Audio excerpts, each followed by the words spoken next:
अच्छा, object model हमने पढ़ना है। तो सबसे पहले तो हम ये चीज़ सीखेंगे ऑब्जेक्ट क्या चीज़ है। ठीक है, तो विजुअल प्रोग्रामिंग में ऑब्जेक्ट क्या चीज़ है। तो हम एक नया, बल्कि वो प्रोजेक्ट हमने बनाया हुआ है उसी को ओपन कर लेते हैं। जब आप विजुअल प्रोग्रामिंग करते हैं या विंडोज़ प्रोग्रामिंग करते हैं तो हर चीज़ एक ऑब्जेक्ट समझी जाती है। हर चीज़ जो विजिबल आपको नज़र आ रही होती है। ठीक है, फॉर एग्जांपल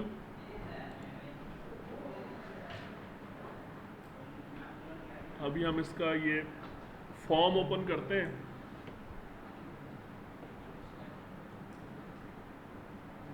अब ये फॉर्म है हमारे पास। फॉर्म में ज़्यादा खुद एक ऑब्जेक्ट है। ये जो पूरा फॉर्म है ना, ये ऑब्जेक्ट। फॉर्म क्या चीज़ है? वो जगह है जहाँ पे आप अपने सारे कंट्रोल वगैरह लगाते हैं। अभी तक हमने इस प्रोजेक्ट में कितने फॉर्म बनाए हैं? 2 हैं। एक फॉर्म 1 है और एक ये है FRM रिजल्ट कार्ड। 2 फॉर्म्स है ना। फॉर्म में ज़्यादा खुद एक ऑब्जेक्ट है और फॉर्म के ऊपर आप जो जो चीज़ें लगा रहे हैं, लाइक मैंने लेबल लगाया है। बेसिकली क्या लगाया ये? Label. Label is also an object. ये क्या है? Text box. ये भी एक ऑब्जेक्ट है। ये क्या है? ठीक है सर, ये लिखवा लिया। ये ग्रुप बॉक्स है। ये ग्रुप बॉक्स है, ये भी एक ऑब्जेक्ट है। ये क्या था? Numeric up down. ये भी ऑब्जेक्ट है। ये भी, ये सारे ऑब्जेक्ट्स हैं। ठीक है, बटन भी ऑब्जेक्ट है और ये नीचे टेक्स्ट बॉक्स बना हुआ है, ये भी ऑब्जेक्ट है। और ये 4 लेबल्स हैं, ये भी ऑब्जेक्ट्स हैं। ठीक है, तो सिर्फ ये तो वो ऑब्जेक्ट्स हैं जो विजिबल है, आपको नज़र आ रहे हैं। लेकिन जब आप कोडिंग में जाते हैं, ये आप कोडिंग में चले गए और यहाँ पर भी आप ऑब्जेक्ट्स देखेंगे। जैसा कि हम यहाँ पे एक ऑब्जेक्ट बना लेते हैं। ठीक है, क्लास, पहले हमें बताना पड़ेगा कि ऑब्जेक्ट किस क्लास का है। हर ऑब्जेक्ट किसी न किसी क्लास से बिलोंग करता है। ठीक है, फॉर एग्जांपल अगर आप ये लेबल्स जितने भी हैं, इसका नाम क्या है? अगर आप गौर करें इस पे, इसका नाम क्या है? लेबल 2। इसका नाम क्या है? ये सारे लेबल्स, ये सारे लेबल ऑब्जेक्ट्स जो हैं, ये किस क्लास से बिलोंग करते हैं? लेबल क्लास से। ये सारे ऑब्जेक्ट्स किस टाइप के हैं? Label type. हर ऑब्जेक्ट की कोई ना कोई टाइप होती है, कोई ना कोई क्लास होती है, उसे हम उसकी ऑब्जेक्ट की क्लास कहते हैं। और ये 4 ऑब्जेक्ट्स हैं ये वाले, ऐसे ही है। ये चारों एक ही टाइप के हैं, ऐसे ही है ना। इनके टाइप का नाम क्या है? Numeric up down. ये देखिए, जब आप किसी, ये प्रॉपर्टीज विंडो को खोलें, जरा बड़ी कर लें इस विंडो को, आप ये नाम आ रहा है ना इसका, ये देखें नाम है ना। ये ऊपर क्या लिखा आ रहा है? ये देखें, ये इसका नाम है न्यूमेरिक अप डाउन 1। और आगे जो कंप्लीट ये जो लिखा हुआ ना, ये सारी है इसकी क्लास। क्या है ये? इसके टाइप का कंप्लीट नेम लिखा हुआ है। अगर आप गौर करें तो इसमें क्या लिखा हुआ है? System dot Windows dot forms dot numeric up down. ये बेसिकली 4 क्लासेस के नाम लिखे हुए हैं। इसमें जो सबसे टॉप पे जो क्लास है उसका नाम है सिस्टम। इसको कहते हैं रूट क्लास। क्या कहते हैं? रूट क्लास भी कहते हैं, या कहते हैं पेरेंट, पेरेंट क्लास। सिस्टम के आगे उसकी चाइल्ड क्लास है, कौन सी? उसका नाम क्या है? विंडोज। ये सिस्टम की चाइल्ड है। ठीक है, विंडोज की चाइल्ड क्लास कौन सी है? फॉर्म्स। फॉर्म्स की चाइल्ड क्लास कौन सी है? Numeric up down. और इसका हमारा ये ऑब्जेक्ट है न्यूमेरिक अप डाउन 1। ठीक है, जैसे मैं वो एग्जांपल देता हूँ एक। रियल वर्ल्ड में जो सबसे टॉप पेरेंट क्लास होती है उसको हम कह सकते हैं थिंग्स, कह सकते हैं। क्या कह सकते हैं, थिंग्स, चीज़ें, अशिया। अब थिंग्स को अगर हम डिवाइड करें, मैं यहाँ पे बना देता हूँ। सबसे ऊपर कौन सी मेन क्लास है हमारी, थिंग, ठीक है। इसके अंदर हमारे पास दो चाइल्ड क्लासेस हैं, कौन कौन सी,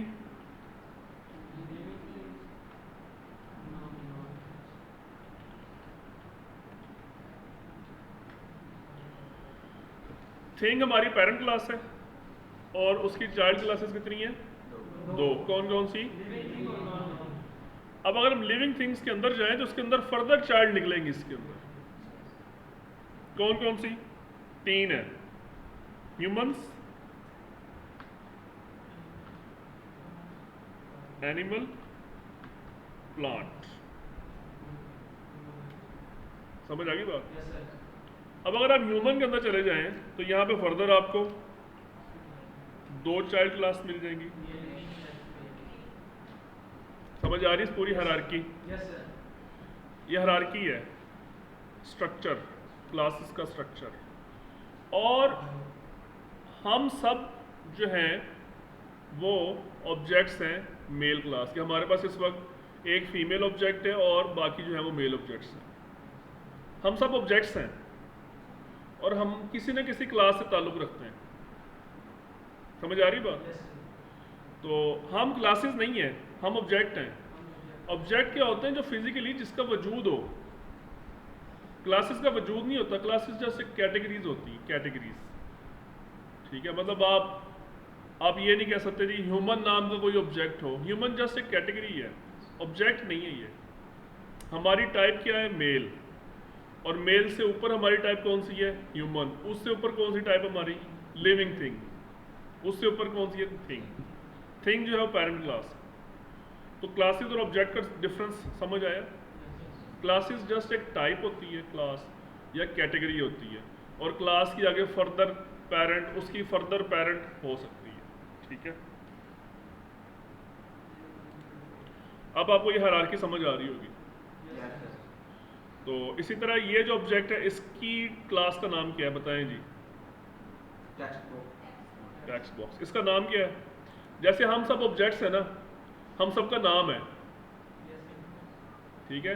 और हमारी जो क्लास है वो है मेल। हम ऑब्जेक्ट्स के नाम होते हैं, क्लास का नाम नहीं होता। क्लास जैसे कैटेगरी है, जस्ट ऑब्जेक्ट के नाम होते हैं। और ऑब्जेक्ट की अभी मैं फर्दर चीज़ें भी बताऊंगा आपको, ठीक है।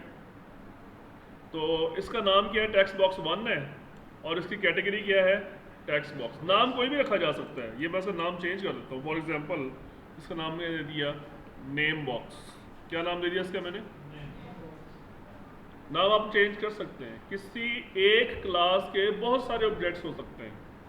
आप देख सकते हैं कि यहाँ पे इस फॉर्म पे हमने एक ये टेक्स्ट बॉक्स बनाया है और एक ये बनाया है। मतलब इस वक्त इस फॉर्म के ऊपर टेक्स्ट बॉक्स क्लास के दो ऑब्जेक्ट्स हैं। न्यूमेरिक अप डाउन के कितने ऑब्जेक्ट्स हैं, 4। लेबल क्लास के कितने ऑब्जेक्ट्स हैं, 1 और ये 4, 5। हर किसी का नाम डिफरेंट है। दो ऑब्जेक्ट्स के नाम एक जैसे नहीं हो सकते, ऑब्जेक्ट्स के नाम चेंज होंगे, ठीक है। ये देखें, इसका नाम क्या है, लेबल 2, इसका लेबल 3। अगर आप नाम चेंज कर सेम देने की कोशिश करेंगे तो वो एरर देगा। फॉर एग्जांपल इसका नाम भी मैंने लेबल 3 कर दिया। लेबल 3 ऑलरेडी है हमारे पास एक। अगर मैं इसको एंटर करता हूँ तो ये एरर देगा। क्या कह रहा है, प्रॉपर्टी वैल्यू इज, और डिटेल में देखें क्या लिखा हुआ है, कह रहा है ये नेम ऑलरेडी लगा हुआ भाई, ये नहीं असाइन हो सकता। समझ आ गई बात। यानी एक क्लास के मल्टीपल ऑब्जेक्ट्स हो सकते हैं और उन सब ऑब्जेक्ट्स के नाम डिफरेंट होंगे। अच्छा, अब आपको क्लासेस और ऑब्जेक्ट्स का डिफरेंस समझ आ गया होगा, और ये भी समझ आ गई होगी कि क्लास की पेरेंट भी होती है, उसकी फर्दर पेरेंट भी हो सकती है, ठीक है। तो अभी मैंने सिर्फ आपको जो विजिबल ऑब्जेक्ट्स हैं वो दिखाएं। अगर आप कोडिंग में चले जाएं ना यहाँ पे, तो यहाँ पर भी आप ऑब्जेक्ट्स बना सकते हैं। बेसिकली आप देखें, आप यहाँ पे लिखें टेक्स्ट बॉक्स, ये क्लास का नाम है, और आगे आप अपनी मर्जी से कोई भी नाम दे दें इसका। For example A is equal to, बल्कि बाकी लिखने की ज़रूरत नहीं, ये लें जी, ये ऑब्जेक्ट बना लिया हमने। ऑब्जेक्ट का नाम हमने क्या रखा है, ए, और इसकी क्लास का नाम क्या है, टेक्स्ट बॉक्स। ये तरीका है कोडिंग में जाके ऑब्जेक्ट्स क्रिएट करने का। यहाँ पे हम कैसे बनाते हैं, यहाँ पे हम सिंपली टूल बॉक्स से वो चीज़ उठाते हैं और उसको फॉर्म के ऊपर ड्रॉप कर देते हैं। यहाँ पे ये तरीका है। और कोडिंग में क्या तरीका है, पहले क्लास का नाम लिखते हैं और स्पेस दे के ऑब्जेक्ट का नाम लिख देते हैं, तो हमारा एक नया ऑब्जेक्ट क्रिएट हो जाता है। इसी तरह हम और ऑब्जेक्ट्स भी बना सकते हैं।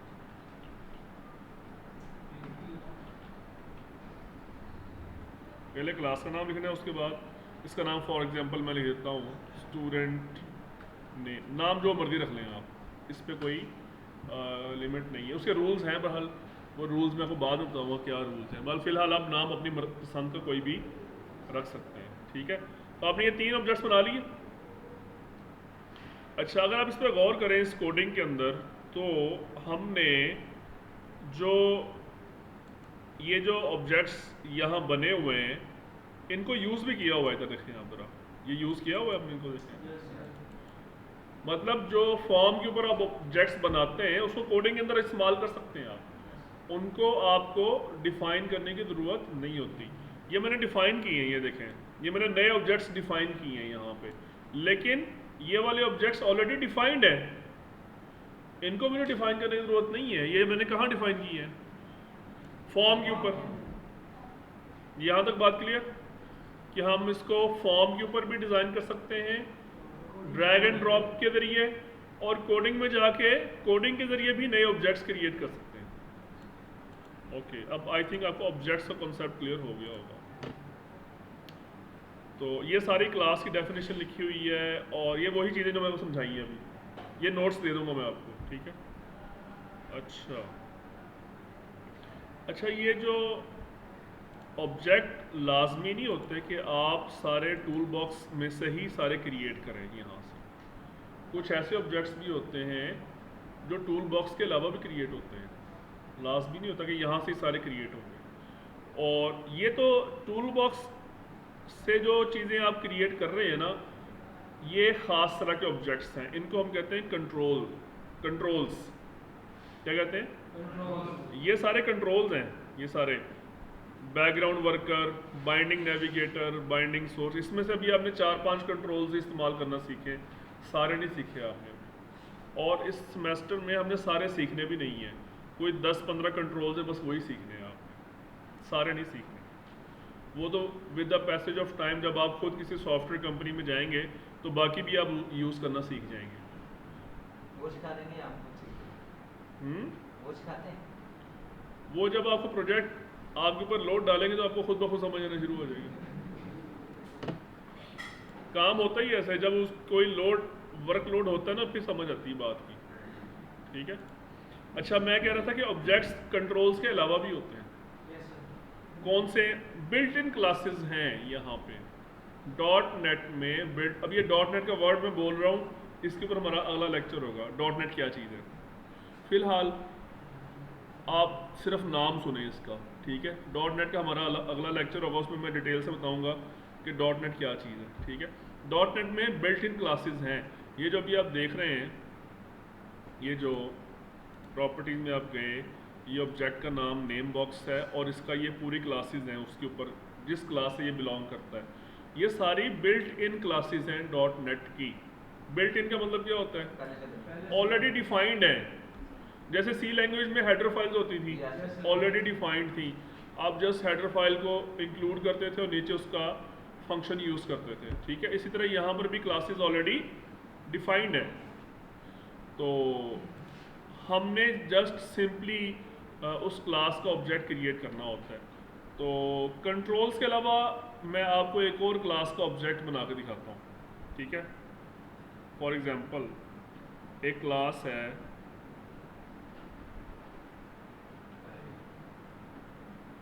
ये ले जी, ये क्लास का नाम है, क्या नाम है? एरे। एरे आप लोगों ने गालिबन पढ़ी भी होगी सी लैंग्वेज में। और एक इसका आपने ऑब्जेक्ट क्रिएट कर लिया, for example my marks just, ये बन गया ऑब्जेक्ट।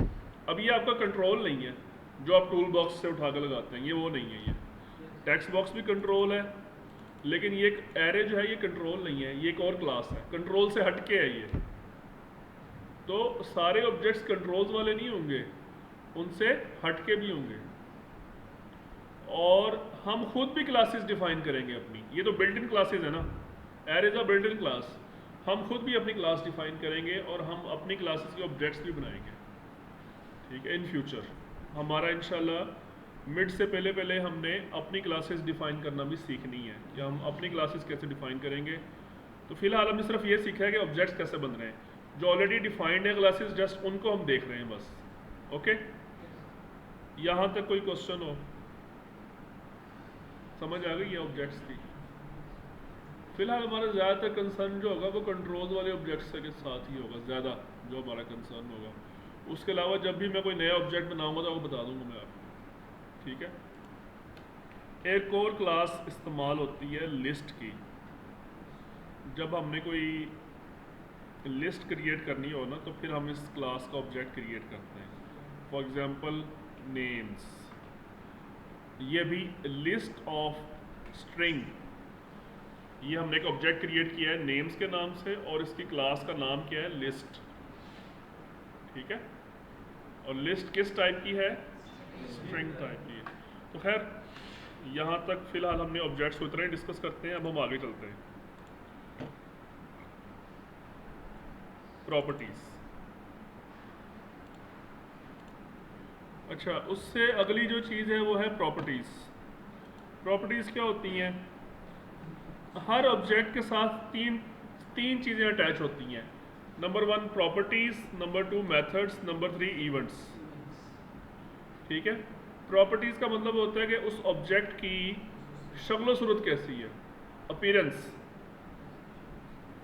मेथड्स का मतलब होता है कि वो ऑब्जेक्ट क्या क्या एक्शन परफॉर्म कर सकता है, अमल उसका क्या है।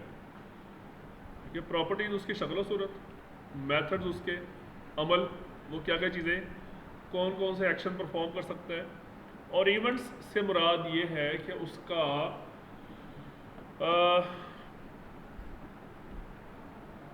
उसके ख़ास एक्शन कौन से हैं जिसके ऊपर हम उसके ऊपर रिस्पॉन्स अटैच कर सकते हैं। जैसे बटन है ना, बटन का जो सबसे जो इम्पोर्टेंट एक्शन होता है वो क्लिक होता है। जब यूज़र उसके ऊपर क्लिक करता है, यूज़र के साथ उसके कौन कौन से ख़ास अमल वाबस्ता हैं उसके साथ। इवेंट्स का मतलब होता है कि यूज़र किन किन एक्शंस के ज़रिए उस ऑब्जेक्ट से कॉन्टैक्ट कर सकता है। अभी हम ये सारी चीज़ें डिटेल से देखेंगे। सबसे पहले चीज़ें हैं प्रॉपर्टीज़। प्रॉपर्टीज़ का मतलब क्या है, उसकी शक्ल सूरत, उसकी अपीयरेंस। आप जाएं यहाँ पे, ये टेक्स्ट बॉक्स है ना, आप इस पर राइट क्लिक करें और प्रॉपर्टीज़, ये एक विंडो खुल गई, इसका नाम क्या है, प्रॉपर्टीज़ विंडो। यहाँ पे ये बहुत सारी प्रॉपर्टीज़ की पूरी लिस्ट है जहाँ से आप इस ऑब्जेक्ट की शक्ल सूरत, इसके अपीयरेंस वगैरह इसकी डिफ़ाइन कर सकते हैं। फॉर एग्जांपल हम चलते हैं फ़ॉन्ट में। फ़ॉन्ट इज़ अ प्रॉपर्टी, ठीक है। और यहाँ पे बल्कि हम टेक्स्ट बॉक्स की बजाय ना कोई लेबल देख लेते हैं हम।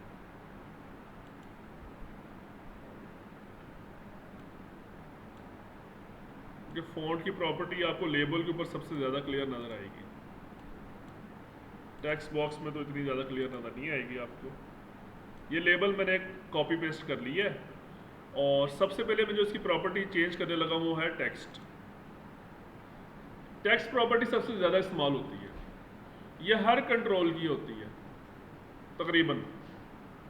ये आपको लेबल की भी मिलेगी, टेक्स्ट बॉक्स की भी मिलेगी, बटन की भी मिलेगी। टेक्स्ट प्रॉपर्टी तकरीबन हर तरह के ऑब्जेक्ट में कॉमन है, ऑब्जेक्ट से मुराद कंट्रोल्स वाले। आप इसको देखें लेबल, आप फिलहाल यहाँ पे क्या लिखा आ रहा है, तो अगर आपने ये जो इसका लिखा हुआ चेंज करना है तो सिंपली टेक्स्ट प्रॉपर्टी में जाए, उसको चेंज कर लें। फॉर एग्जांपल इसका नाम हम क्या दे रहे हैं, नाम नहीं, इसका टेक्स्ट चेंज हो गया। अच्छा, टेक्स्ट प्रॉपर्टी आपने सीख ली। दूसरी प्रॉपर्टी हम एक और फ़ॉन्ट की है, इस पर क्लिक करें और यहाँ से इसका फ़ॉन्ट अपनी मर्ज़ी से आप डिसाइड कर। जैसे बोल्ड पर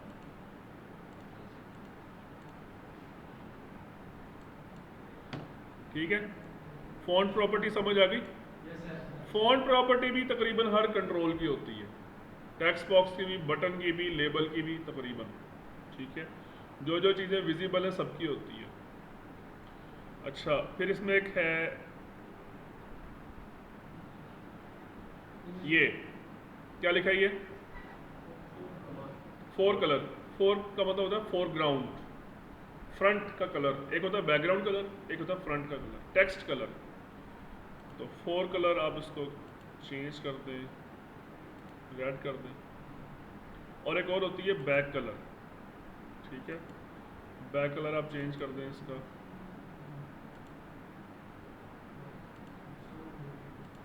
सर ये गिटहब की तरह काम करता है जी, ये विजुअल स्टूडियो गिटहब की तरह काम करता है।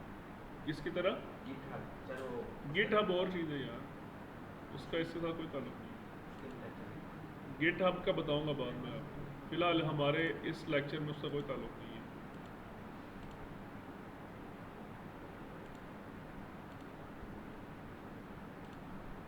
ठीक है जनाब, अब ये प्रॉपर्टीज़ की समझ आना शुरू हो गई मेरे ख्याल में आपको। और एक और प्रॉपर्टी इसकी है ऑटो साइज़ की प्रॉपर्टी है, ये इस वक्त ट्रू है। अच्छा, ये कुछ प्रॉपर्टीज़ ऐसी हैं जो तकरीबन हर कंट्रोल में पाई जाती हैं, कॉमन है। जैसे ये बता रहा हूँ मैं आपको, text, font, four colour, back colour. लेकिन कुछ चीज़ें ऐसी हैं जो हर कंट्रोल के अलग अलग हैं।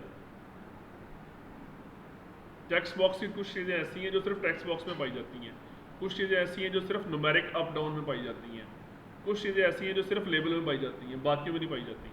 यानी कॉमन भी हैं और यूनिक भी हैं। अब ये ऑटो साइज़ की प्रॉपर्टी आपको लेबल में मिलेगी सिर्फ। इसको मैं क्या कर रहा हूँ, फॉल्स। क्या कर दिया? ऑटो साइज़ करता क्या है, क्या कर रहा है? देखिए मैं ट्रू कर रहा हूँ तो क्या हो रहा है, फॉल्स करने से क्या हो रहा है, क्या हो रहा है? जब ट्रू करता हूँ तो वो उसका साइज एडजस्ट कर रहा है खुद ब खुद, जितना डाटा लिखा हुआ है उसके मुताबिक वो खुद ब खुद उसका साइज एडजस्ट कर रहा है। और जब इसको फॉल्स करता हूँ तो क्या होता है, नहीं करता। फॉल्स का मतलब ये कि हमें खुद साइज इसका सेट करना पड़ेगा। ये मैं खुद कर रहा हूँ ना साइज इसका सेट। जब ट्रू करता हूँ तो वो नहीं करने देता चेंज हमें, वो अपनी मर्जी से करता है फिर। ठीक है, तो इसको मैं एक और प्रॉपर्टी है टेक्स्ट अलाइन, इसको मैं क्या कर रहा हूँ, मिडल, यहाँ पे आ गया। और एक और प्रॉपर्टी है एंकर, ये आपको साथ साथ पता चलती जाएंगी। इसको मैं लेफ्ट राइट भी कर दिया। अब ये मैंने इसकी एक तरह की हेडिंग लगाई है और ये देखें, अब इसको रीसाइज कर लें, ऑटोमेटिकली इसका साइज एडजस्ट होगा। ये है जनाब प्रॉपर्टीज़। आप देख सकते हैं कि इसके अंदर हमने किया गया है, इसकी अपीयरेंस डिफाइन की है ना सारी हमने। ठीक है, ओके, ये तो हो गया। जब उसको रन करेंगे ना, आप स्टार्ट करेंगे तो आपको ये चीज़ मिलेगी।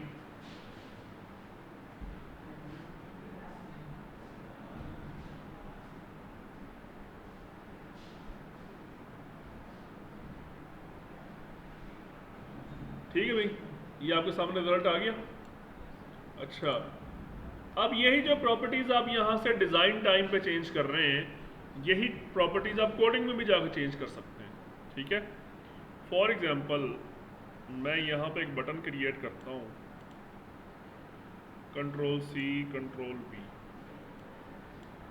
ये बटन मैंने यहाँ पे लगा दिया एक, और इसका नाम टेक्स्ट प्रॉपर्टीज़ में गए इसकी, और इसका टेक्स्ट मैंने चेंज कर दिया, चेंज हेडिंग, जस्ट ये किया है मैंने। ठीक है, क्या किया है, ये टेक्स्ट चेंज किया है। अब मैं इसका नाम भी चेंज कर रहा हूँ।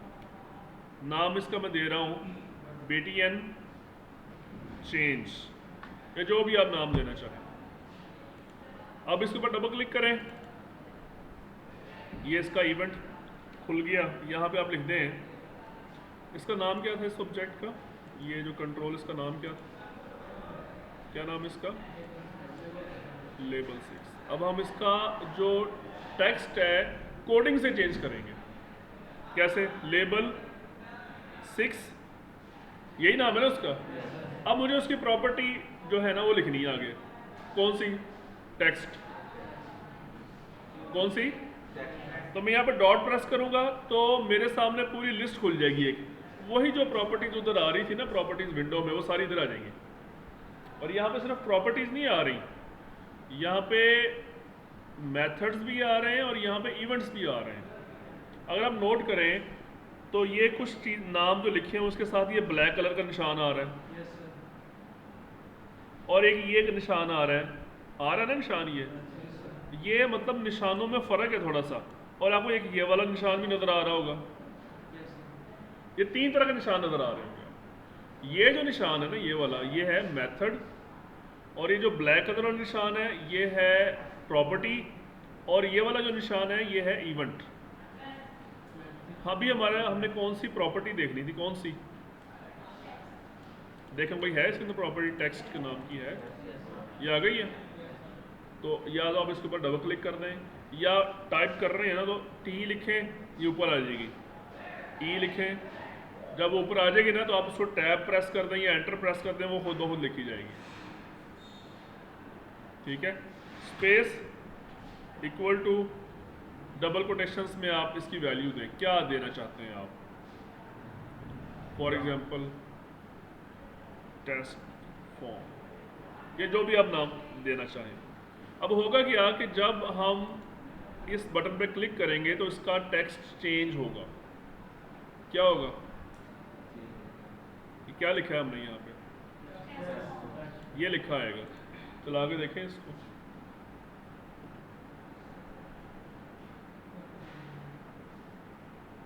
करेंगे क्लिक, अभी तो नहीं चेंज हुआ। कब होगा? जब क्लिक करेंगे। हो गया चेंज। तो इट मीन्स के जो प्रॉपर्टीज हैं उनको कोडिंग के थ्रू भी चेंज किया जा सकता है। प्रॉपर्टीज को कोडिंग के थ्रू भी चेंज किया। यही जो मैंने सारा काम डिज़ाइन के थ्रू कर रहा था, यही सारा काम कोडिंग के थ्रू भी हो सकता है। अच्छा, अगला है मेथड्स।